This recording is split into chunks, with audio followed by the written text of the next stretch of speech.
Hey guys, today I'll show you a science fiction thriller TV series named What If, Season 1. Spoilers ahead, watch out and take care. The drama begins with a scrawny young man named Steve participating in a top-secret military experiment and emerging as Captain America. He not only turned the tide of World War II, but also brought peace to the world. But in another universe, history took a small but critical turn, shaping a completely different hero. At the time, Agent Peggy Carter, a close friend of Steve's, chose to stay in the lab rather than leave. Just before the experiment began, a spy infiltrated the facility and staged a violent attack, attempting to steal the Allies' research. Steve was shot in the chaos and the super soldier serum was nearly lost. At the critical moment, Carter took down the spy with a precise shot, but Steve was gravely wounded and the machine was already running. If no one stepped into the chamber, the hard work of several nations would be wasted. As the team hesitated, unsure who should take Steve's place, Carter stepped forward. Despite protests from the colonel, the scientist Howard Stark ignored the objections and pulled the lever. A beam of blue light shone through the smoke. When Carter awoke, she was taller, stronger, and more powerful than ever before. The Super Soldier Serum Project was originally an American operation, but now the serum had not only been injected into a British citizen, but also into a British woman. If Dr. Erskine, the serum's creator, hadn't been killed, and if Carter didn't hold the last remaining dose of the serum in her blood, the colonel would have had her disposed of immediately. Since then, Carter endured daily blood tests, as the colonel's only goal was to reverse engineer the serum and create more super soldiers. The colonel believed that women were fragile and unfit for combat. Carter, furious at his prejudice, poured her frustration into training. Steve, recovering from his injuries, reassured her, saying that at least the colonel isn't making her wear a ridiculous costume to sell war bonds. One evening, Howard received intelligence that Hydra, the Nazi division focused on supernatural science, was searching for the legendary cosmic cube, said to have the power to alter the laws of physics and enable travel across dimensions. Howard's instruments detected that the cube could power an entire city for 100 years, or destroy an empire in a single minute. He suggested they secure it, but the colonel scoffed at the idea, calling it nothing more than a glorified battery. He refused to commit any troops to the mission, convinced Hydra wouldn't figure out how to use it even if they got their hands on it. Carter, frustrated by the colonel's ignorance, was about to drown her anger in a drink when Howard presented her with a gift, a shield emblazoned with the Union Jack. Carter smiled knowingly. Late that night, Dr. Zola, an expert biochemist and a Hydra operative, sat in the back of a car. Suddenly, a shield came flying through the air, smashing into the vehicle. Stepping through the smoke in a sharp uniform, holding the Union Jack shield, was Captain Carter. After receiving the serum, Carter's strength and speed had increased dramatically. When a Hydra agent mocked the Allies for sending a woman to fight, Carter swiftly demonstrated why underestimating her was a mistake. This mission strengthened her resolve. Women could be just as powerful as men. When Carter learned that Steve's close friend and his unit had been captured, and that the army refused to mount a rescue mission, she didn't hesitate. She hopped onto a Tesla motorcycle and stormed into the enemy base. With a combination of strength and precision, she took down the guards in minutes. The captured soldiers, stunned by her prowess, followed her lead as she led them to freedom. As they escaped, enemy reinforcements arrived with tanks and heavy artillery. Trapped with no clear way out, Carter called for air support. Just then, Steve descended from the sky, clad in an impenetrable suit of armor designed by Howard, named the Hydra Stomper. Carter and Steve fought side by side, moving with perfect coordination, shield and armor working in seamless tandem. The mission was a resounding success, with 0 casualties among the prisoners. When the colonel saw the two of them return safely, what could he do but promote them both? Captain Carter had proven herself not as a woman but as a hero. Carter and Steve became an unstoppable duo. Whether in the air or on the ground, they could take down entire battalions with ease. Their legendary exploits spread far and wide, making them household names. Over time, their partnership deepened into romance. One day, just as they were about to share a tongue massage, their two mischievous friends barged in, ruining their smelly moment. Meanwhile, Red Skull, the ambitious leader of Hydra, had broken away from the Nazis and regrouped his Hydra forces with the goal of world domination. When Carter received intel about Red Skull's new plan, she immediately gathered the Winter Soldier Bucky and the team for a mission to eliminate him. The target location for the raid happened to be a pivotal point in Bucky's original timeline. In the original universe, Bucky's fate had been sealed on a speeding train when a bomb explosion sent him plummeting into a ravine, costing him his arm and turning him into a brainwashed assassin. Would things play out differently this time? Although Bucky narrowly avoided being pulled under the train this time, the bomb still went off. Carter and the others managed to leap off the train in time, but Steve, who had gone ahead to scout the path, wasn't so lucky. The blast threw him off the train and into the depths of the ravine. Everyone believed Steve couldn't have survived the fall. Carter was devastated. Her grief soon turned into a burning desire for revenge. She knew exactly who to blame. According to Dr. Zola, Red Skull planned to use the cube to summon interdimensional creatures and seize control of the world. Carter tracked down Red Skull's stronghold and vowed to settle the score once and for all. The team rallied behind her, though Howard was reluctant to join. After all, he wasn't exactly a fighter, but Carter insisted. It was Howard's decision to pull that lever that had given her these powers in the first place. Under the cover of night, the team infiltrated Red Skull's castle, splitting up to search for him. When Carter finally located him, the cube was already activated, opening a massive portal to another dimension. As Carter watched, enormous tentacles began slithering through the rift like GPS gadgets. Red Skull, blinded by arrogance, failed to realize that the creature he had summoned was uncontrollable. His mistake cost him his life. The monster turned on him and ended his ambitions in an instant, but the creature didn't stop there. Its writhing tendrils turned toward Carter. As more and more tentacles emerged, Carter realized that if the portal wasn't closed soon, the creature could devour all of Europe. A powerful blow sent Carter crashing into the castle wall. Across the room, Howard frantically worked the cube's control panel. In a last-ditch effort, he pulled a lever, but nothing happened. The creature thrashed violently, preparing to drag Carter's super-heavy body into the portal. Suddenly, a familiar figure emerged from the shadows. It's Steve, clad in the Hydra Stomper armor. He had survived the fall thanks to the armor's resilience. Steve joined the fight, but the creature grew even more enraged, emitting ear-splitting sound waves. Steve's armor was running out of power, and Howard still couldn't shut down the portal. Seeing no other way, Carter made a split-second decision. She braced herself, grabbed the nearest tentacle, and used her strength to push the creature back into the portal. As the last of the monster's limbs retreated, Carter followed it into the rift, disappearing as the portal sealed behind her. Time skipped forward to the 21st century. Across from Carter stood Nick Fury and Hawkeye. Fury told her to put down the sword, saying, "This is an era of peace, and the war ended 70 years ago." Carter's choice had rewritten history. Every small decision had the power to create an entirely new reality. 20 years earlier in Wakanda, a young T'Challa grew restless under the protective dome of his kingdom. His father, the king, knew how dangerous the outside world could be and wanted to shield his son from its harshness. But T'Challa's curiosity was insatiable. One night, defying his father's orders, he sneaked past Wakanda's barrier, only to be abducted by the exiled Ravagers led by Yondu. Yondu had originally been sent to kidnap Peter Quill, Ego's child, but his crew was famously bad at identifying faces and so mistakenly grabbed T'Challa instead. Surprisingly, T'Challa's adventurous spirit impressed Yondu, who decided to take him under his wing. 20 years later, T'Challa became the galaxy's most famous Star-Lord, a noble outlaw stealing from the rich and giving to the poor. Even Korath the Pursuer, tasked with capturing him, turned out to be a massive fan.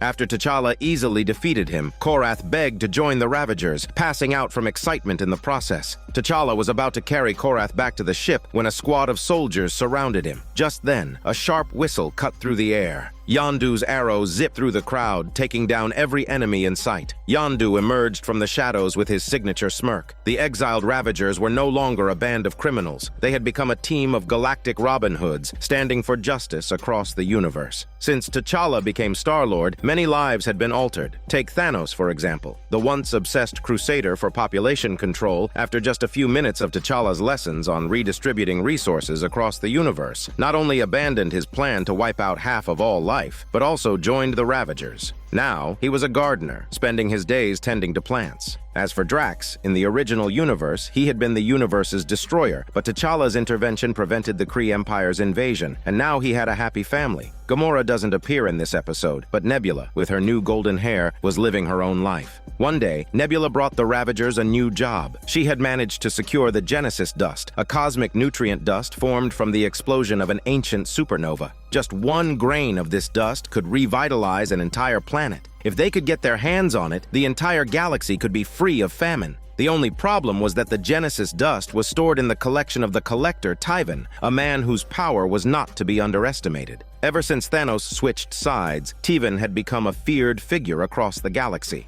T'Challa and Nebula came up with a plan. Nebula and Yondu would pretend to be the sellers, smuggling T'Challa into the Collector's vault, while the other Ravagers would cause a distraction outside to draw the attention of the Black Order, the elite security team, allowing T'Challa to slip inside. Meanwhile, Yondu and Nebula would keep Tivan occupied, buying T'Challa time to search for the Genesis dust. Everything was going according to plan, but the vault was enormous, and T'Challa quickly realized he would need a guide. Just as they were about to make their way to the vault, the Black Order noticed something was wrong and locked down the entire building. T'Challa quickly ducked into another chamber where he stumbled upon a Wakandan ship that was being kept as a collectible. This discovery shocked him. Yondu had always told him that Wakanda was destroyed during the war, which was why T'Challa had never returned to Earth. Now he learned the truth. Yondu had lied. The truth was that T'Challa's father, the former king, had never stopped searching for him. Even though every mission had failed, neither he nor the royal family had ever given up hope. Angry, T'Challa confronted Yondu, demanding to know why he had deceived him. Yondu's response was that sometimes lies were necessary to help a person see the truth. He believed T'Challa was a born adventurer, that his past was a burden, and that Earth was never his true home. The Ravagers were his real family. T'Challa, furious, denied this, saying they were not his family. Just then, Tivan called for T'Challa, hoping to display the legendary figure in his exhibit. However, when he learned T'Challa was just an ordinary human with no special abilities, he was disappointed and locked him in the vault. Inside, T'Challa shouted that in his homeland, the times never side with those who imprison others. Tivan, who hated righteous speeches, ordered his men to tear T'Challa apart. But just as the order was given, T'Challa removed his vibranium necklace and smashed through the window. A member of the Black Order reacted quickly, catching T'Challa mid-air. Before he could make a move, however, T'Challa knocked him out. One of Tivan's servants was inspired by T'Challa's words and decided to switch sides. Meanwhile, Nebula had turned on Tivan, saving all the Ravagers. It turned out that everything had been part of her and T'Challa's plan. Nebula had owed Tivan a huge debt, but she was not willing to betray her friends. She had already told T'Challa about Tivan's plot to use her as a spy, and T'Challa had set up the entire operation accordingly. The imprisonment of the Ravagers was meant to make Tivan lower his guard, allowing Nebula to obtain the Genesis dust. However, just as they were about to make their escape, the alarm went off, and T'Challa was knocked back by a punch. Tivan himself was no superhuman. His strength came from the summoning device on his arm. This device allowed him to summon and wield any cosmic artifact in his collection, from the Dark Elves' daggers to Hela's helmet. Marvel subtly planted some references here. Among Tivan's collection were Captain America's shield, Thor's hammer, Loki's twin daggers, and Doctor Strange's Eye of Agamotto. This meant they had all been defeated by Tivan.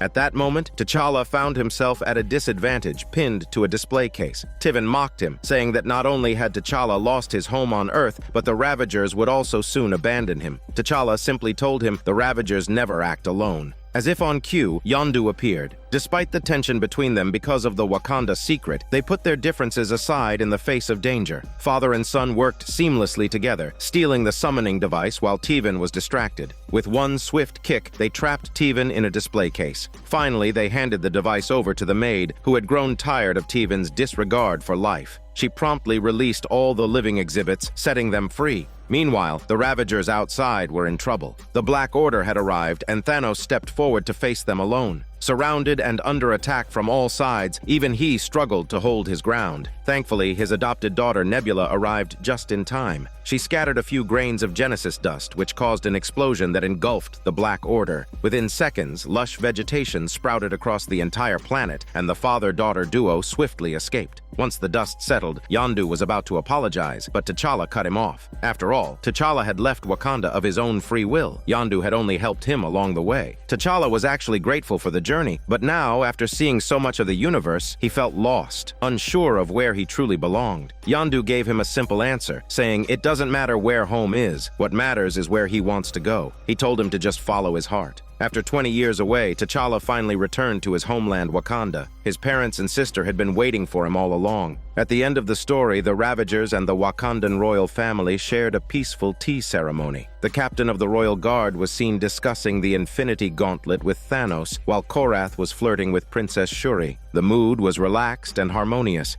Meanwhile, on Earth, things were less peaceful. In this timeline, the supposed-to-be Star-Lord Peter had become a supermarket janitor, still clinging to his mother's old Walkman. This time, the one who came looking for him wasn't Yondu. It was his biological father, Ego. It seemed that Ego's interest in Peter was unavoidable. But without Yondu and the others, could Peter keep his wits about him this time? That would be another story. The story so far had focused on solo superheroes. Now let's zoom out and look at the formation of the original Avengers. At this point, the Avengers Initiative hadn't yet come together. Nick Fury, director of S.H.I.E.L.D., was trying to assemble a team of gifted individuals to protect Earth from dark forces. His first target was Iron Man.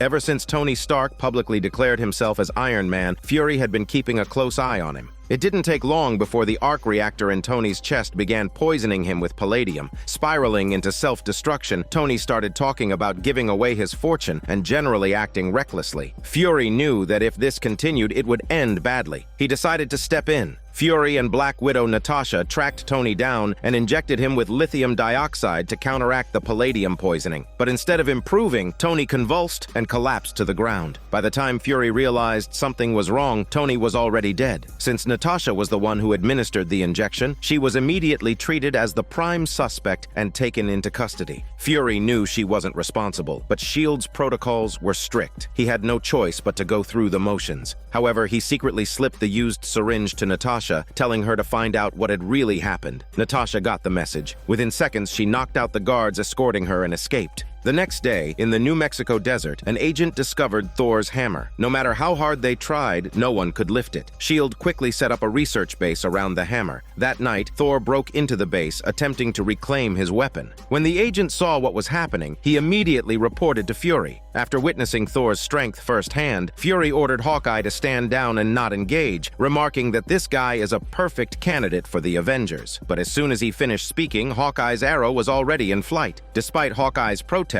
that it wasn't him, the arrow was unmistakably his. He was taken into custody. Moments later, Fury went to question Hawkeye, only to find him dead. Hawkeye had a wife and children. Suicide was out of the question. The agent was stunned. He had been standing guard the entire time, and no one had entered the room before Fury. If it was murder, how was it even possible? 3 deaths in 2 days, all of them potential Avengers. If the pattern held, the next targets would likely be Natasha or Dr. Bruce Banner. Fury advised them to meet up and lay low until they could figure things out. Natasha quickly tracked down Banner's girlfriend. She wanted to ask about Banner's whereabouts and also needed her help examining the syringe used on Tony. The girl confirmed that the needle showed no signs of having been used, meaning the poison hadn't come from the injected drug. The needle itself, however, had been tampered with, altered by some form of nanotechnology. Natasha immediately realized someone was framing them. Relying on her instincts as a spy, she found Banner hiding in a closet. Just as she was about to explain the situation, her heightened senses picked up a large security team closing in on them. Peeking in, she saw that it was the general leading a team to surround the place. Natasha knew she couldn't win by force, so she raised her hands in surrender. But suddenly, a gun accidentally went off, no one knew whose, and the bullet struck Banner. Instantly enraged, he transformed into the Hulk and began wreaking havoc among the soldiers who were completely unprepared to handle him. Then, something strange happened. The Hulk began to swell like a balloon, expanding rapidly until he reached a breaking point, and with a loud boom, he exploded. At the same time, S.H.I.E.L.D. detected a rainbow bridge descending to Earth, bringing with it a massive army of ancient Asgardian warriors. It was Loki, leading an invasion to avenge his brother's death. He intended to make Earth pay for killing Thor. Thankfully, Fury arrived just in time. Following his philosophy of talk first, fight never, he began desperately trying to talk Loki down. Miraculously, he succeeded, and the S.H.I.E.L.D. formed a temporary alliance with Loki. But there was a condition. If they couldn't find the real killer before the next sunrise,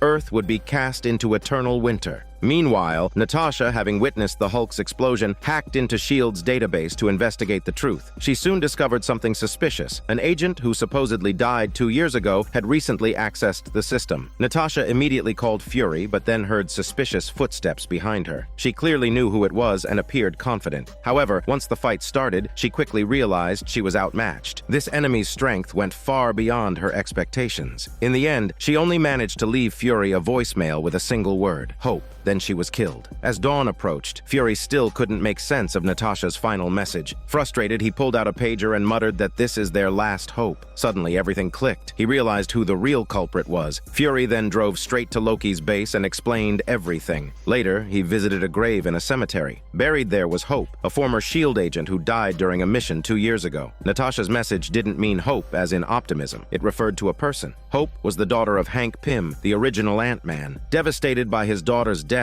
Pym blamed Fury for brainwashing her into the mission. Consumed by grief and rage, he lost all reason and plotted revenge. That's why he shrank himself and entered Tony's syringe, killing him from the inside. He then used his tiny size to tamper with Hawkeye's fingers, causing him to accidentally shoot an arrow that killed Thor. After that, he continued using the same method to kill Hawkeye, Hulk, and Natasha. When Fury confronted Pym, a fight broke out. Strangely, Fury seemed to have unlocked some hidden potential. Pym found himself surrounded by countless versions of Fury, fighting back wildly. Eventually, he was slammed to the ground and realized he had been tricked. This Fury was actually Loki in disguise. The real Fury soon appeared, and Pym was arrested by S.H.I.E.L.D. With the crisis resolved, Fury asked Loki to leave, but Loki refused. In just one day, he had united the world's leaders and made them his loyal subjects. So now, not only was the Avengers initiative never formed, but they'd also gained a new threat. Despite the fallen bodies of potential Avengers before him, Fury remained determined to form the team. Because the Avengers weren't just a group of specific individuals, they represented a belief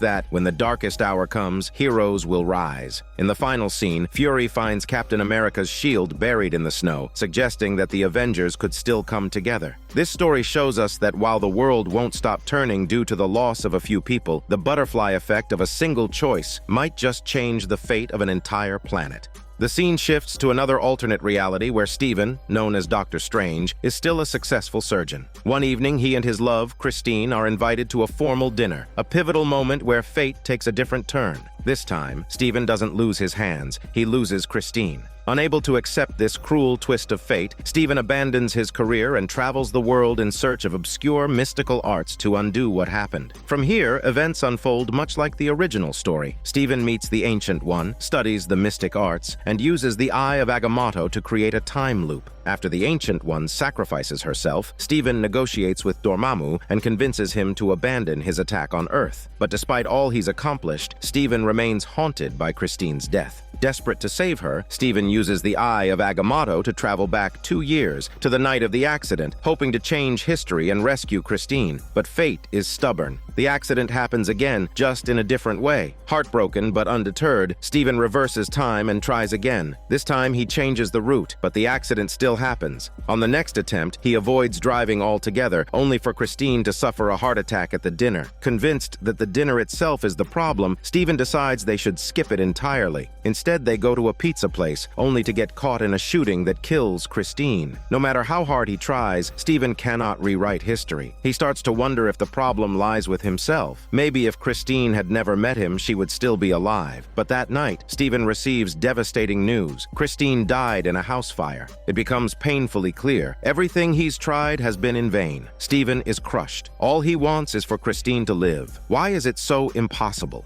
At that moment, the Ancient One appears through a rift in reality. She tells Stephen that Christine's death is a fixed point in time, an unchangeable event. It's also the catalyst for his journey. Without this loss, Stephen would have never become the Sorcerer Supreme, the protector of the Eye of Agamotto, or the one who defeated Dormammu and saved the world. If Stephen forces this moment to change, it will unravel the fabric of time and cause catastrophic consequences. But Stephen refuses to accept this. After all, the Ancient One once said, "Anything is possible." If he can't change fate now, it must mean his power is still lacking. Determined to find a way, Stephen decides to travel even further back, to the lost library of Cagliostro, the original discoverer of the Eye of Agamotto. The Ancient One knows this is dangerous and tries to stop him, attacking Stephen with a powerful spell. But after a blinding flash of white light, Stephen finds himself unharmed and standing before the entrance to the lost library. There, he encounters a virgin monk. Stephen asks about the lost library of Cagliostro, but the monk remains silent and walks away. Though confused, Stephen follows him. Soon, a grand temple appears before him. Using his magic, Stephen locates the entrance and ventures deeper inside. There, he meets the monk again, revealed to be the library's keeper. He tells Stephen that only those destined to find the library can enter. After leading Stephen inside, the monk quietly departs. Faced with endless shelves of ancient tomes, Stephen throws himself into the search. Before long, he discovers a book on time manipulation. It reveals that breaking a fixed point in time requires an extraordinary level of power, the kind of power that can only be obtained by absorbing other life forms. Stephen summons a powerful tentacle creature and politely asks to borrow its strength. The creature scoffs, making it clear that nothing comes for free. Just as the creature lashes out, the monk steps in and rescues Stephen. He warns that mystical creatures don't negotiate, and their power is not meant for human hands. But Stephen isn't listening. He's not seeking power for himself. He's driven by love and devotion to Christine.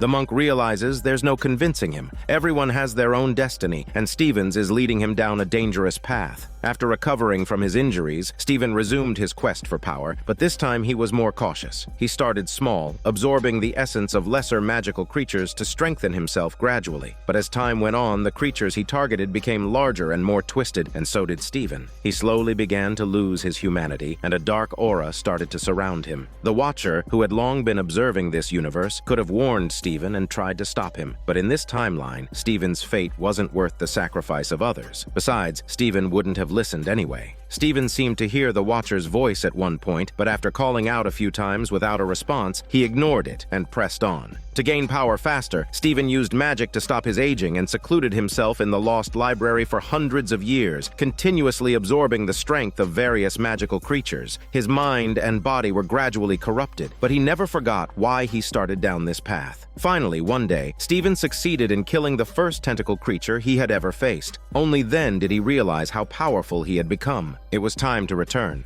Before leaving, Stephen visited the monk. His old friend was now frail and withered with age. Stephen offered to restore his youth, but the monk declined. He preferred to live and die naturally. Stephen couldn't understand this acceptance of death. The monk simply smiled and said perhaps another Stephen might understand. After all, Stephen was no longer whole. In the present day, the other Stephen had come to terms with Christine's death. A night of mourning was enough. He chose not to use the Eye of Agamotto to reverse time, but instead decided to move forward and embrace a new life. But as soon as he stepped outside, he was stunned by what he saw. Inky black stains were spreading across the city, and even passers-by were slowly being consumed by the corruption. Stephen immediately realized that reality was collapsing. But why? At that moment, the Ancient One appeared and explained everything. On the night Stephen traveled to the lost library, the Ancient One had been powerless to stop him. To prevent catastrophe, she had used dark magic to split Stephen into two separate versions of himself, allowing them to coexist within the same universe. But if the other Stephen succeeded in reversing Christine's death, the resulting paradox would unravel the entire universe. The Ancient One's final words before fading away were a plea for Stephen to stop the collapse of reality. Stephen understood the truth. All of this stemmed from his own obsession. His other self was like a dark reflection, a manifestation of his own inner demon. While Stephen had learned to let go, his dark side refused to. Stephen teamed up with his partner to cast a powerful binding spell to contain his other half. They couldn't let the dark Stephen merge with him. Stephen activated a circle of glowing runes and teleported to a dark void. Moments later, the dark version of himself appeared. The dark Stephen argued that if he had the power to bring Christine back, why shouldn't he? He transported Stephen back to the night of the accident. Their separation had weakened them both, but if they fused together, they could harness enough power to cast the spell and resurrect Christine. But Stephen knew better. He understood the consequences. If they altered this fixed point in time, it would destroy reality itself. So he refused. Dark Stephen grew impatient and began forcefully absorbing Stephen's soul, just as he had done with countless magical creatures before. But the protective spell held, for now. Furious, Dark Stephen lashed out with wild attacks. Stephen knew reasoning was futile. There was only one way out. They would have to fight. Dark Stephen, having absorbed the strength of countless creatures, was overwhelmingly powerful. Stephen fought with everything he had, but was quickly overwhelmed and pinned to the ground. The protective spell began to crack. Just as it was about to break, Stephen's cloak flew toward Dark Stephen, wrapping around him and buying Stephen precious time. Stephen seized the moment and released a powerful burst of magic. Everything fell silent. In the center of the battlefield, a glowing orb of light slowly rose from Dark Stephen's fallen form. But Stephen failed to notice the sinister shadow behind the light until it suddenly pulled him into a twisted void. died. Steven found himself in a strange, dissolving dimension where people and objects were fading into nothingness. In front of him stood Christine, alive and well. Steven was overwhelmed. His heart screamed for him to hold on to her, to stay with her, and finally be happy. But then he remembered the innocent people in the real world, the ones who would be lost forever if he chose selfishly. Steven broke through his illusion. The dark Steven's face twisted in rage as he shed his pretense. He launched a relentless barrage of attacks, finally shattering the protective spell. Dark Steven forcefully merged with him, creating a single corrupted entity. Now fused into one being, Steven immediately activated the Eye of Agamotto. He broke the fixed point in time. A massive explosion followed. When the dust settled, the once green glow of the eye was gone, replaced by an ominous red light. Christine was alive, but horrified. Steven's appearance had become monstrous, and the city around them resembled a vision of hell. Reality itself was breaking apart, and Christine began to dissolve with it. That was the cost of the paradox. Steven reverted to his human form, horrified by what he had done. He had only wanted to save Christine, not to destroy the world. Desperate, Steven begged the Watcher for help. He pleaded to be punished, anything to undo the damage and bring back the world. But the Watcher, ever impartial, refused, saying he's not a god and he cannot interfere. And so Steven could only watch helplessly as Christine died in his arms once again. Alone in a collapsing glass sphere of a broken universe, Steven was left to grieve for eternity, trapped in endless regret. Perhaps the message of this alternate story was clear. Even with the power to bend time, some tragedies are beyond saving. And in other universes, other heroes face their own dark fates. The scene shifts to a parallel universe where a zombie virus has swept across the globe, turning Iron Man and other superheroes into mindless zombies that attack anyone they see. At this moment, Dr. Bruce Banner had just returned from being crushed by Thanos, intending to warn everyone about the Mad Titan's impending arrival. But when he returned, he was met with eerie silence and desolation. Confused and disoriented, he couldn't understand what was going on. Just then, Thanos' vanguard arrived. Banner tried to transform into the Hulk to fight back, but the Hulk refused to come out since he was still traumatized from his defeat at Thanos' hands. Just when Banner was on the verge of despair, Iron Man and the others suddenly appeared, dominating the battlefield with overwhelming power. Banner was overjoyed at first until he saw Iron Man biting someone. It took him a moment to realize what was happening. When Iron Man turned toward him, Banner saw the lifeless, corrupted look in his eyes. They had all become zombies. Luckily, Doctor Strange's cloak of levitation was still reliable. It swiftly blocked Iron Man and even took down Strange himself when he tried to sneak up for a bite. It didn't forget about the sorcerer either, dealing with him decisively. But even a sentient cloak couldn't hold off 5 zombies at once. Just as Banner was about to be overwhelmed, a swarm of flying insects descended, devouring the zombies completely. It was Hope, the Wasp, who had arrived in the nick of time, accompanied by none other than friendly neighborhood Spider-Man. After being rescued, Banner was taken to the survivors' base, where he found Hope, Peter, and other familiar faces. Since the zombie outbreak began, they had been searching for a cure. Recently, they intercepted a broadcast signal from New Jersey suggesting that someone had made progress in developing a remedy. The group decided to investigate. While Banner and Hope were working on repairing the circuits of a derelict train, disaster struck the others. Happy Hogan was pulled into the darkness by a hooked chain, and the S.H.I.E.L.D.'s former agent, Sharon, was pinned to a wall with an arrow. It was zombie Hawkeye. Happy Hogan, already turned, began to close in on the sexy Sharon for a zombie baby, forcing her to put his zombie muscles down. But the danger wasn't over yet. Sharon, wounded, managed to escape for her shitty life. On another part of the train, Zombie Falcon smashed through a window, attacking Bucky. Just as Bucky was struggling to hold his own, the Wakanda general stepped in and sliced Falcon clean in half. Meanwhile, Peter used his webs to jumpstart the train engine, but a massive horde of zombies appeared behind him. Fortunately, the cloak of levitation came to the rescue again, grabbing Peter and pulling him to safety as the train pulled away. The group barely had time to catch their breath when Sharon was attacked by another zombie. By the time Bucky arrived at the back of the train, it was too late. The attacker was none other than Captain America. Steve Rogers was no longer the man Bucky once knew. Now, he was a mindless husk of his former self. Despite their past bond, Bucky knew what had to be done. Steve's fighting skills were dulled by the virus, and Bucky quickly gained the upper hand. When Steve instinctively threw his shield, Bucky caught it and with a heavy heart struck the fatal blow. They had lost each other all over again. Hope soon arrived to help, but not before zombie Sharon bit her for a tongue massage. Though Hope managed to tear herself free and kill Sharon, the damage was done. The virus had already started to spread through her body. The others tried to reassure her that the cure in New Jersey would save her, but Hope had already accepted her fate. After all, the outbreak was indirectly her fault. It's revealed that 2 years earlier, Hank Pym had ventured into the quantum realm to rescue his long-lost wife. But his wife had been infected by a quantum virus. When Pym was bitten, he became a zombie and returned to the real world. Hope had sensed something was wrong when she opened the pod, but had only managed to escape by the skin of her teeth. The Ant-Man, however, wasn't so lucky. The virus quickly spread, leading to the global catastrophe. Hope felt this was karma, but Peter insisted that they could still find a way to survive, because in every zombie movie from Daniel C.C. Movie Channel, the key to survival was to have hope. The train reached New Jersey, but the survivors had to travel on foot to reach the signal source, fighting through swarms of zombies. Hope, knowing her time was running out, decided to make her final moments count. She shrank down the others, carried them in her hands, and grew into a giant, clearing a path through the horde before collapsing at the gates of the facility. Inside, they found the zombies were oddly calm, even at the broken section of the fence. The reason soon became clear. The source of the signal was Vision. Banner ran to embrace him, relieved to see a familiar face.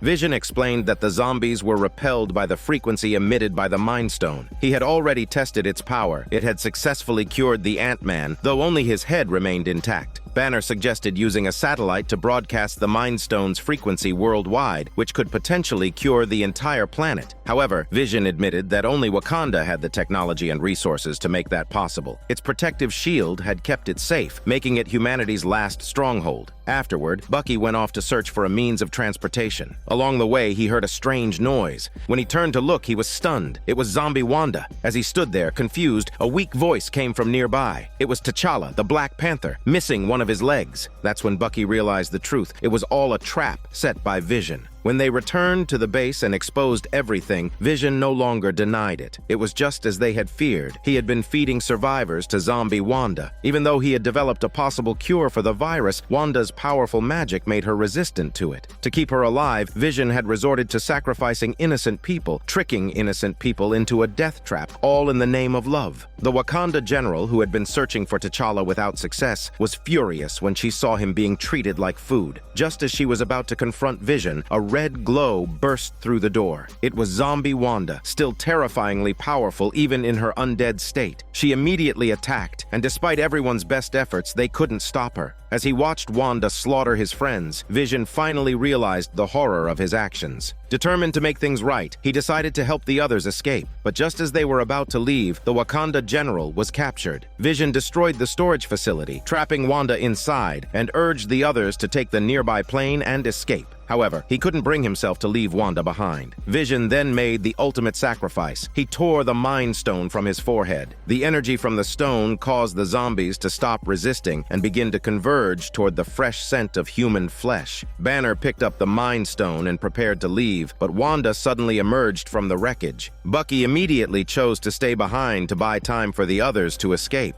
Even in her zombified state, Wanda still remembered her love for Vision, but this time, she lost him all over again. Enraged, she sent Bucky flying like a Barbie toy and lunged at Banner. Fortunately, Hulk's green skin was tough enough to resist a zombie bite. Realizing this, Banner also decided to stay behind to hold off the horde and give Peter and the others a chance to escape. Facing the massive zombie horde outside the hangar, Banner didn't hesitate. He transformed into the Hulk and charged into the swarm. Wanda pushed aside the other zombies and a brutal clash of magic and strength erupted between them. Meanwhile, the plane finally started up, just in time for Zombie Hope to grab hold of it. T'Challa quickly activated the afterburners, and they barely managed to escape. Now, they just needed to bring the Mind Stone to Wakanda to save the world. But what they didn't know was that another enormous threat was waiting for them. In the capital of Wakanda, zombie Thanos had already arrived. 5 Infinity Stones gleamed on his gauntlet. All he needed was the Mind Stone in Peter's hands. The question remained, did this version of Thanos still intend to wipe out half the universe? We all know how Bucky became the Winter Soldier after falling from the train and being recovered by Hydra. That's what led to the assassination of Tony's parents and forced Tony to grow up too quickly. From childhood trauma to becoming a world-saving superhero, Tony Stark became Iron Man because of that fateful Stark Industries missile. Witnessing the horrors of his own weapons in the hands of terrorists made him turn his life around and dedicate himself to defending the world. But in another world, things played out differently. This time, Navy SEAL Eric rescued Tony. Without the injury or the kidnapping, Tony never became Iron Man. Instead of becoming a hero in armor, he remained a mortal man. At a press conference, Tony publicly thanked Eric for saving his shitty life. He even appointed Eric as his new head of security, but suspicion quickly followed. Someone questioned how Eric had managed to save Tony when the Navy SEALs were stationed so far away. It turned out that Eric had been working undercover and had learned about the assassination plot in advance. Tony's business partner had been behind the attack, and Eric's warning had triggered the events that led to it. Tony was so impressed by Eric's actions that he made him a business partner, hoping they could take Stark Industries to the next level. Eric then shared an unfinished design of his, an autonomous combat drone called the Liberator. It was meant to replace human soldiers on the battlefield, but he had been stuck on the control interface, so the project had been shelved. Tony saw the potential and offered to help Eric finish the design. After countless adjustments and tests, the first prototype was ready, except for one problem: the power source.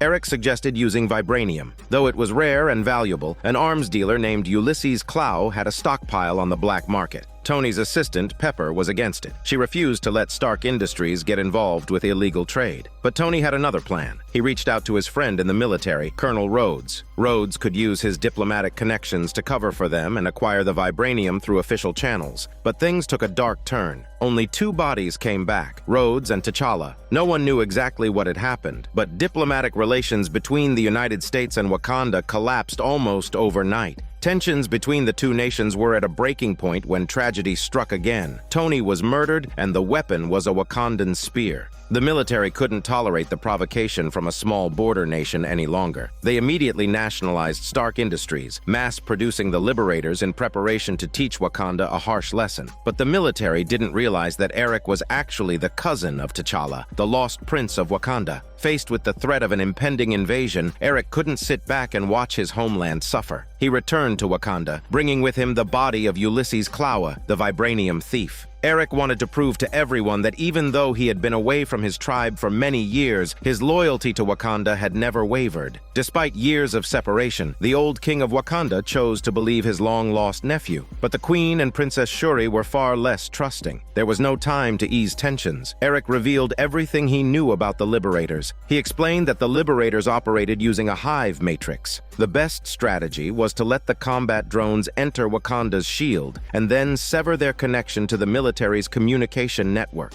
Without orders, the machines would be nothing more than scrap metal, effectively neutralizing the threat. Shuri thought the plan was too risky, but Eric's emotional sincerity eventually won over the Queen. The old king activated Wakanda's shield, allowing the army of drones to enter. The moment the shield was restored, all the drones shut down. Eric had been telling the truth. They had won the war without losing a single soldier. The king was thrilled and welcomed Eric back into the royal family, preparing to celebrate their victory. But just as the celebrations began, Eric quietly pressed a hidden button, reactivating the drones. It turned out Eric had never been as honest as he seemed. From the very beginning, his plan had been calculated. He had deliberately approached Tony Stark, using the genius inventor to perfect the combat drones. Then, working with Clow, he had leaked information about the vibranium to lure T'Challa into a trap and eliminate him. Rhodey's death was simply a catalyst to escalate tensions between the two nations. Originally, Eric hadn't planned to kill Tony so soon, but once Tony discovered the truth, Eric had no choice. Tony tried to launch the prototype drone to fight back, but Eric was faster. He swiftly destroyed the Liberator controls. Tony barely had time to react before Eric impaled him against the wall with a Wakandan spear. To make sure Tony's death served a greater purpose, Eric framed Wakanda for the attack, fueling American military aggression. After forcing a military response and using Clow's death as a gesture of loyalty, Eric still wasn't done hiding his true motives. He blamed the drone's reactivation on Tony, claiming Stark had tampered with the system. To avoid raising suspicion, Eric dramatically leapt onto a rhinoceros and charged into battle. Just as Eric had anticipated, by the end of the fight, even Wakanda's most stoic generals and the once skeptical queen were looking at him with admiration. In the aftermath, the old king declared Eric the new Black Panther. After drinking the heart-shaped herb, Eric traveled to the ancestral plane where he was met by T'Challa. Eric's actions weren't about securing the throne or seeking personal power. He was determined to complete his father's mission, to stop the oppression of his people by uniting the world under Wakandan technology. Eric ignored T'Challa's pleas for peace, but this wasn't the end. Shuri had already uncovered Eric's crimes and knew he was responsible for the deaths of both T'Challa and Tony. Now, Shuri and Pepper were on the verge of forming an alliance to bring Eric down. Heroes never truly disappear. They live on in those inspired by their legacy, continuing the fight for justice. In the next alternate reality, Odin never adopted Loki. Instead, he sent him back to Jotunheim. As a result, Thor grew up as the sole prince of Asgard, carefree and unburdened. One day, as Odin approached the Odin's Leap, Thor and his mother, Frigga, stood by his side. But the moment Odin drifted into slumber, Frigga couldn't resist the temptation to slip away. She left for her sister's home to celebrate the summer solstice, but not before reminding Thor to take his responsibilities as a future king seriously. To avoid any trouble, she also instructed Heimdall to keep an eye on Thor. But where there's a rule, there's always a loophole. While Heimdall could see all things across the realms, he couldn't watch everything at once. That's how Thor managed to sneak off to Earth, and where better to throw a party than Las Vegas? Thor quickly gathered a crowd, including Lady Sif and the Warriors 3. But no party is complete without some serious excitement, so Thor invited friends from across the cosmos to join the festivities. While everyone was immersed in the fun of the party, astrophysicist Jane and her assistant arrived. They were the first to discover the group of extraterrestrials and immediately notified S.H.I.E.L.D. before rushing to the scene, hoping to make contact with alien life as the first humans to do so. However, Jane didn't expect the first alien to land on Earth to be so handsome. As a diligent and responsible scientist, Jane wasn't easily swayed by his looks. She had questions she needed answers to. 2 years ago, Alpha Star was mysteriously destroyed. Astronomical data revealed that the energy signature of that event matched the one from this group of aliens. Jane wanted to know if Thor was responsible, but Thor was his usual carefree self and didn't seem to pay attention to her questions. Instead, he took a tablet and began praising her, quickly sweeping her off her feet. The assistant saw Jane fall for it and realized they probably wouldn't get much information out of this encounter. So she decided to enjoy the party with some nearby ducks. The atmosphere in Las Vegas remained joyful, now a sort of intergalactic celebration, with humans and aliens enjoying themselves together. Jane also spent time with Thor, even going with him to get matching couple tattoos. However, the next morning, Jane found herself in a sticky situation. The room was filled with Thor and his alien companions, and outside, S.H.I.E.L.D. agents were waiting. To protect Thor, Jane had no choice but to leave with them. The operation was now under the command of Agent Hill, as director Nick Fury was supposed to be in charge. But the night before, Fury had tried to communicate with Thor at the party, only to be knocked unconscious by a freak accident, and he was still in the hospital. With Fury out of commission, Hill was now in charge and ready for a possible alien invasion. However, after spending a night talking to Thor, Jane didn't think the situation was that dire. To her, it seemed like they'd just thrown a party. What could the harm be? The problem, however, was that this wasn't just any party. These aliens had turned Earth into their playground, causing chaos at various global landmarks. Earth couldn't handle their antics, and Hill had to resort to a secret weapon. Meanwhile, in Paris, at a satellite party, Thor ran into an old friend, Loki, the Prince of Jotunheim. Having grown up in Asgard, Loki was now a giant and a true frost giant. Though they hadn't been raised together, their two nations had a long-standing rivalry, so Thor and Loki still had a complicated but somewhat amicable relationship. Before they could chat much, Captain Marvel, Carol arrived, intent on convincing Thor to leave Earth. But Thor wasn't done having fun yet. There was no way he was going to leave. The two of them soon found themselves in a physical confrontation, with Carol being sent flying out of France and landing in England at Stonehenge. Thor wasn't going to back down, and their chase became an international fight. Carol could punch with the force of 10 atomic bombs, but Thor, being the son of a god, wielded the power of thunder. He attacked her sexy body with lightning, but Carol managed to absorb it all. The fight ended in a stalemate, but there was a difference between them. Thor was reckless and fearless, while Carol knew when to hold back. If she unleashed her full power, Earth might be destroyed. As a result, Carol was at a disadvantage, and Thor even mocked her in front of everyone. Both Carol and Hill were furious. They decided to take action and launch an assault on Thor in Siberia. The region could withstand Carol's attacks, and S.H.I.E.L.D. would assist with nuclear weapons. Jane thought this was going too far. To her, Thor was just a playful troublemaker with no ill intentions. Before she could protest further, she was dismissed. Jane knew that if S.H.I.E.L.D. followed through with this plan, it could lead to intergalactic issues. Just as she was pondering what to do, the assistant had an idea, saying they needed to contact Thor's mother. Using advanced technology, Jane tried to reach out to Heimdall, asking for his help. The results were immediate.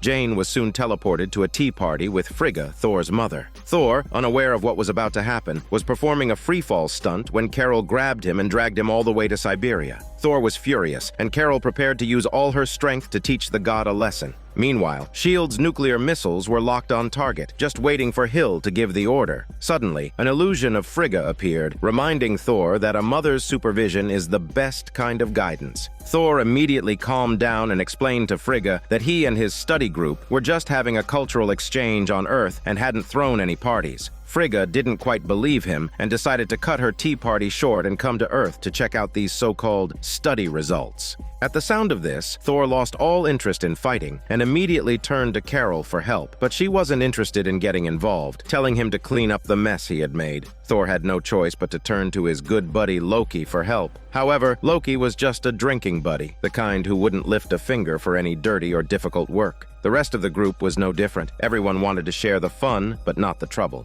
After hearing Loki's words, some scattered and others just left. Time was running out, so Thor reluctantly confessed that Frigga was coming, and she was angry. Only then did the others realize the severity of the situation. They quickly started cleaning up their messes, fixing what needed fixing, and returning what needed returning. Thor, too, was busy, setting up Stonehenge, repairing circuits, and even straightening the Leaning Tower of Pisa, which someone had apparently tilted. By the final second, everything was set right. When Frigga arrived, Thor was busy studying with his study group, all of them acting like perfect students. But Frigga still wasn't fully convinced. Just when things were getting tense, Carol stepped in to save the day. She brought a tablet full of human civilization data and pretended to be part of the cultural exchange, helping Thor get through this tricky situation. In the end, Thor expressed his feelings to Jane, and after agreeing to meet again, he left. Meanwhile, the Watcher silently watched the story unfold. As he marveled at the perfect ending, an evil version of Vision, leading Ultron's robotic army, suddenly appeared. He had 5 Infinity Stones embedded in his chest and the one on his forehead, completing the set.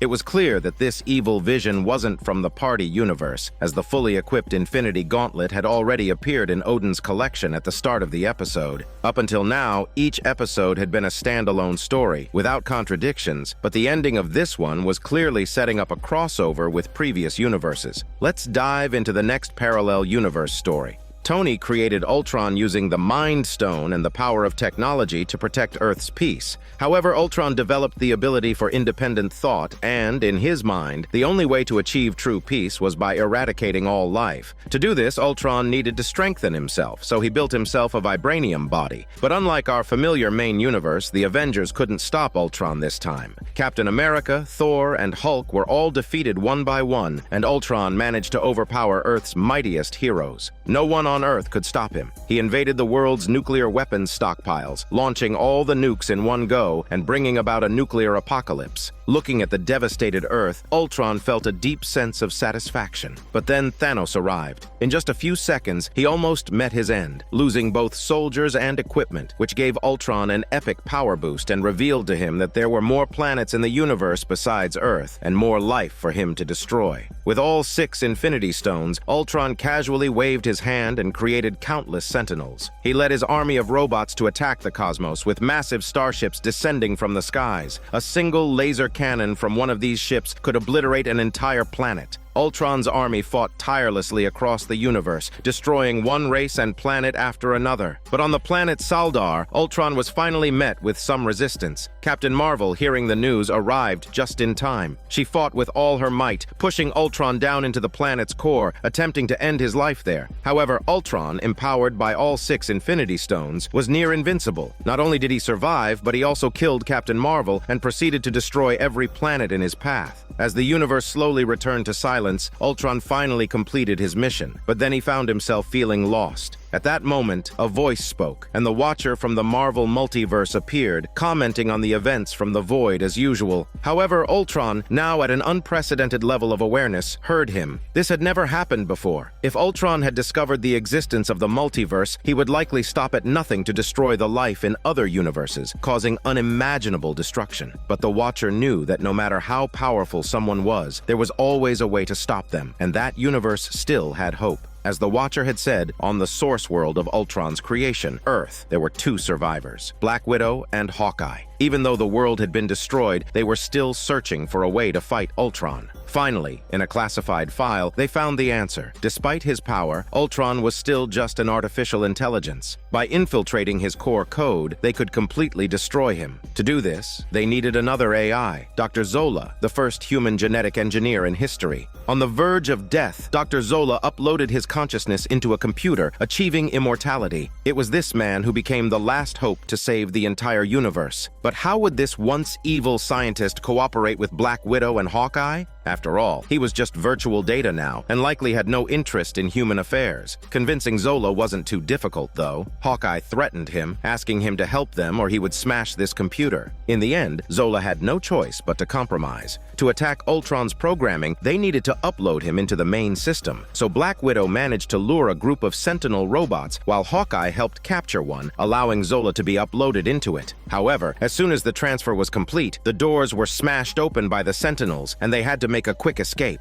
As they fled, more and more Sentinels swarmed in. Hawkeye was struck and Black Widow hurried to grab him. But Hawkeye, having lost everyone he cared about, had grown tired of the endless fighting. Ultimately, he chose to sacrifice himself, buying Black Widow enough time to escape. Black Widow finally made it out, and as she mourned Hawkeye's sacrifice, Zola had successfully infiltrated the main system. But strangely, he couldn't find Ultron. This meant that Ultron wasn't in the universe they could access. Not only were Black Widow and Zola confused, but even the Watcher was baffled and began pondering where Ultron could be. Suddenly, the dimensional wall behind him shattered. Ultron had found them and launched an attack on the Watcher. As an entity beyond the universe, the Watcher was no slouch in combat and quickly forced Ultron to retreat. However, Ultron had figured out how to travel across universes, and before long, he was back, continuing his battle with the Watcher. Their fight escalated, traveling through countless multiverses. The Watcher, who had never lifted a finger in previous crises, now had no choice but to act. For the first time, he revealed his true power, which was indeed formidable. However, Ultron's power had reached an almost unparalleled level, and their battle tore through countless universes. To the Watcher's shock, Ultron destroyed an entire galaxy with a single blow and shattered an entire multiverse with one punch. The Watcher was powerless to stop him. It wasn't until Ultron grew bored and decided to deliver the final blow that the Watcher struggled to escape, using the last of his strength to avoid it and fleeing the universe.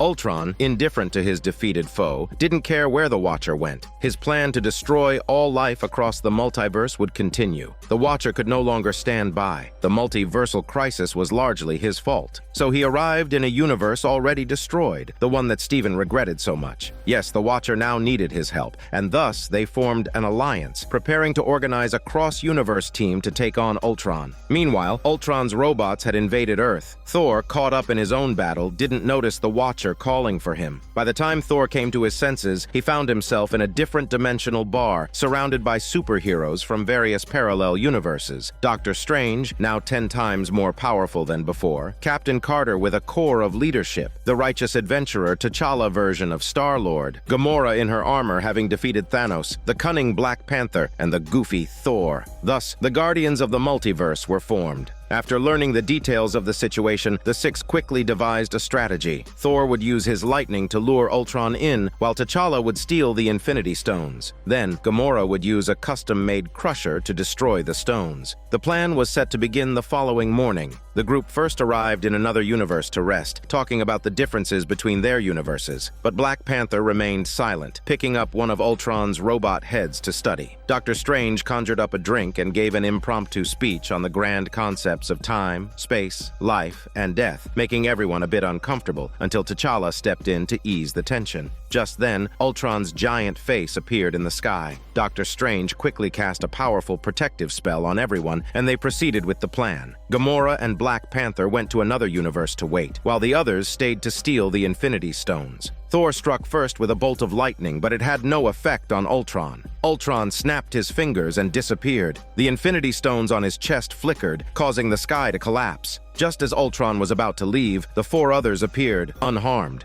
Doctor Strange and Thor teamed up, creating multiple illusions of Thor's hammer and confusing Ultron. Meanwhile, Captain Carter and T'Challa worked together, with Captain Carter using her shield while T'Challa snuck in and stole one of the Infinity Stones. When Doctor Strange saw the successful theft, he immediately used a spell to trap Ultron in a dimensional lock, then opened a portal to find Gamora. Before leaving, Doctor Strange had prepared a surprise gift from the zombie universe, enough to keep Ultron busy for a while. When Ultron finally managed to escape from the mountains, he encountered Doctor Strange's real surprise, a zombie version of Wanda Maximoff. But to the current Ultron, this posed no real threat. In the end, the entire planet was wiped out in an instant, as Wanda's confused expression faded into oblivion. Meanwhile, the four of them arrived in another universe. As Captain Carter tossed the stolen Infinity Stone to Gamora, it was suddenly snatched away by someone, Black Widow. The group couldn't tell whether she was friend or foe, but Captain Carter recognized Black Widow all too well. This was Ultron's original universe, and it had been ravaged so much that she was the only one left alive on Earth. The Black Widow of this world was cautious, unable to trust Captain Carter's origins. It wasn't until Carter told her the story of their other universe counterparts that Black Widow eased up.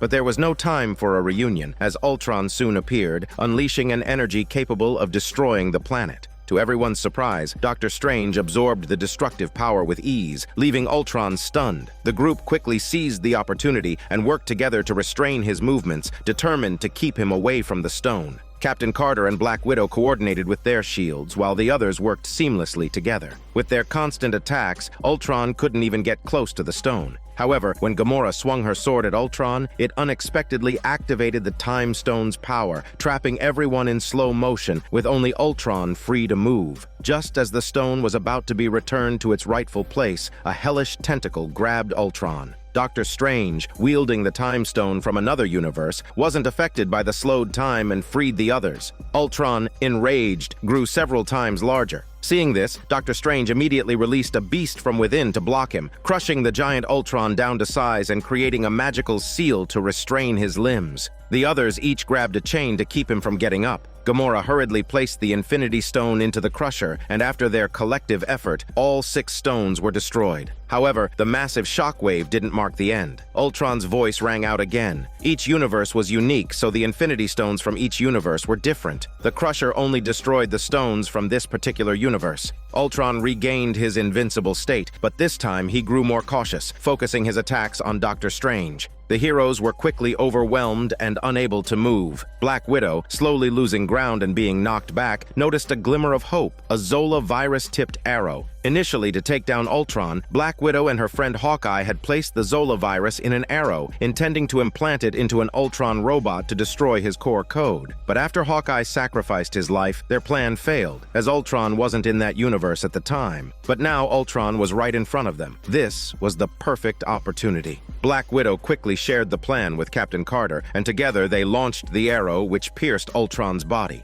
Zola instantly took control of him, successfully killing Ultron's core. Just when everyone thought the fight was over, Black Panther pulled out another mechanical head, claiming Ultron's robotic body for himself. It turned out that Black Panther had long coveted the power of the 6 stones. However, he knew the superheroes around him were formidable, so he had been biding his time. With these stones, he believed he could not only save the world and its inhabitants, but also bring back his lost loved ones. But no matter what he said, the others were unmoved. Left with no other option, he resorted to violence. But everyone had overlooked one crucial detail. Zola wouldn't just stand by and let someone else take the stones. He began to use Ultron's body to steal them, and Black Panther didn't back down. As the two of them fought over the stones, a strange balance began to form. Doctor Strange, watching this unfold, finally realized the Watcher's true purpose for bringing them here. They weren't meant to defeat Ultron. They were here to move the Infinity Stones. As the best offensive, supportive, and most powerful sorcerer, Doctor Strange acted, freezing both Black Panther and Zola in a pocket dimension. Finally, the Watcher revealed himself. It turned out he had anticipated everything. He knew the Infinity Stone Crusher wouldn't work, and he knew Zola's virus would succeed. But without Black Panther's involvement, Zola would become the next unstoppable Ultron, and they would all fail. That's why the Watcher had sought out the cunning Black Panther to ensure he would turn against Zola in the end. Only then could there be a chance to seal the stones away. However, Doctor Strange would have to sacrifice some time as someone needed to monitor them. If the pocket dimension began to crack or if they tried to escape, he would need to act fast. Now, Doctor Strange was alone and seemed to be the perfect candidate for the task. With Ultron's breakthrough of the dimensional barrier successfully resolved, the heroes returned to their respective universes, right back to the moment they left. However, before leaving, Captain Carter suddenly thought of Steve. Perhaps she could go to another parallel world and be with him. But after the Watcher's council, Carter ultimately dismissed this thought. She exchanged a silent glance with Black Widow. No words were needed, just a shared understanding and a silent wish for each other's well-being. Once Carter left, Black Widow was left alone. Although she had helped save the multiverse alongside the others, her own universe had long since fallen apart. She was completely alone. The Watcher wanted to comfort her, but Black Widow didn't want any false sympathy. Hearing this, the Watcher waved his hand and transported her to another universe. In this world, the Avengers consisted only of Captain America and Captain Marvel, and they were busy fighting Loki's army. Seeing her old boss Nick Fury in trouble, Black Widow immediately stepped in, knocking Loki down with a kick and swiftly using her staff to subdue him. In the end, Natasha decided to stay in this universe. Here is a quick recap. First, in Episode 1, Captain Carter returned to her universe, quickly completing the mission she had been taken away for by the Watcher and received an unexpected twist, a version of Hydra's Red Skull. And of course, in this universe, Steve was never injected with the serum. Carter finally found her happy ending. Next, in Episode 2, T'Challa Star-Lord saved Peter Quill just in time from being absorbed by his father, Ego, the living planet. This version of Peter was the Star-Lord from the Marvel Cinematic Universe. Afterward, the two became close allies and fought side by side. In Episode 3, we saw a world where Black Widow lost her allies. Though this universe also lost Iron Man, Thor, Hawkeye, and Hulk, it wasn't like in Episode 8, where Black Widow was the last one left on Earth. In this world, Black Widow will likely make a significant impact. Episode 4 focused on the corrupted Doctor Strange, who once recklessly caused the collapse of the universe, leaving only a small pocket universe for him to exist. However, at the end of this catastrophe, Doctor Strange chose redemption, watching over Zola and Black Panther in the pocket dimension. In Episode 5, the zombie universe made a brief cameo in the story. Based on the few zombies that fell, like Captain America and Hawkeye, the universe likely ended on a decent note. Without the superheroes turned into zombies, Spider-Man and his team would have completed their mission smoothly. In Episode 6, Pepper and Shuri had already figured out Black Panther's misdeeds. After exposing him, he was transported away and is now trapped in a pocket universe, getting what he deserved.